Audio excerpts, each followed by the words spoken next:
నేను పదే పదే కూడా నా విశ్లేషణలో చెప్పే మాట ఏంటంటే, ఏ రోజైతే ప్రజలు రోడ్లపైకి వచ్చి ప్రభుత్వాలని నిలదీస్తారో, ప్రభుత్వాలని గద్దె దిగండి మా సమస్యలు పరిష్కారం కావట్లేదు అని రోడ్లపైకి ప్రజలు ఎప్పుడైతే వస్తారో, ఏ రాజకీయ నాయకుడు కూడా రోడ్లపైన తిరగలేడు అని నేను పదే పదే కూడా నా విశ్లేషణలో చెప్తుంటాను. ఎందుకంటే ఎప్పుడైతే ప్రజలు మాకు ఈ ప్రభుత్వం వల్ల అన్యాయం జరుగుతూ ఉంది, ఈ ప్రభుత్వం మాకు మంచి చేయట్లేదు, ఈ ప్రభుత్వం అవినీతికి పాల్పడుతూ ఉంది, ఈ ప్రభుత్వంలో ప్రజాప్రతినిధులు దోచుకుంటున్నారు అనే అభిప్రాయం ఎప్పుడైతే ప్రజలకు ఏర్పడుతుందో, ఆ ప్రజలు ఖచ్చితంగా రోడ్లపైకి వస్తారు, ప్రజాప్రతినిధులను నిలదీస్తారు, మంత్రులను నిలదీస్తారు, ముఖ్యమంత్రులను నిలదీస్తారు. ఆ రోజు ప్రజలకు సమాధానం చెప్పలేక పోలీసులను కాపలా పెట్టుకుని పారిపోవలసిన రోజు ప్రజాప్రతినిధులకు వస్తుంది. హోంమంత్రి అనిత గారికి నిన్న ఇదే పరిస్థితి ఎదురయ్యింది. మత్స్యకారులు హోంమంత్రి అనిత గారిని నిలదీయటం జరిగింది. హోంమంత్రి అనిత గారు మత్స్యకారుల మధ్య, ప్రజల మధ్య ఆమె ప్రజల నిరసన సాగకు ముందుకెళ్ళలేక పోలీసుల సహాయంతో పోలీసులను అడ్డు పెట్టుకుని అక్కడి నుండి మళ్ళీ ఆమె బయటపడాల్సిన పరిస్థితి ఏర్పడింది. కానీ ఆ పరిస్థితి ఎలా ఉంటుందో ఒక్కసారి హోంమంత్రి అనిత గారికి ఎదురైన సంఘటన ప్రజలందరూ కూడా చూడాలి. ఎందుకంటే ప్రజాప్రతినిధులు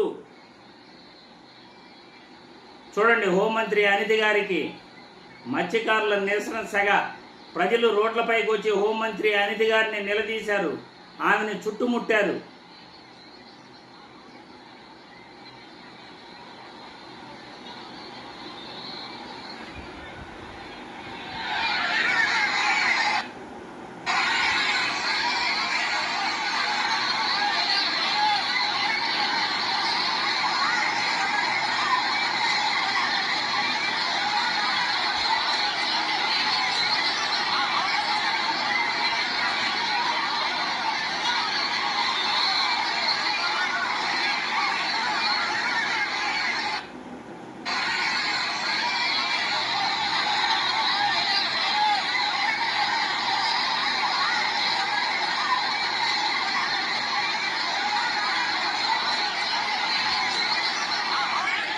చూశారుగా, నిన్న హోంమంత్రి అనిత గారికి ప్రజల నిరసన సెగ ఎదురయ్యింది.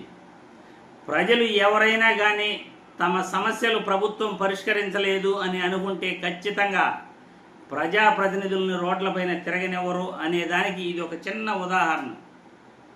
ఏ ప్రభుత్వం అయినా ప్రజల సమస్యలను పట్టించుకోవాలి. మనం అధికారంలోకి వచ్చింది ప్రజలను కాపాడడానికి, ప్రజా సమస్యలు తీర్చడానికి, ప్రజలకు శాంతి భద్రతలు కల్పించడానికి అని ప్రతి ప్రభుత్వం అనుకోవాలి.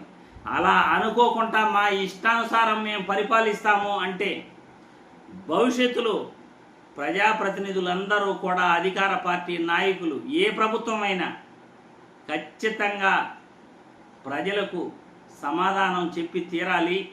ప్రజల మధ్యలో మీరు నిలబడి ఆ రోజు ప్రాయశ్చిత్తం చేసుకోవాల్సిన రోజు ఖచ్చితంగా ఎవరికైనా వస్తుంది అని నిన్న జరిగిన సంఘటనే పెద్ద ఉదాహరణగా మనం చెప్పుకోవచ్చు.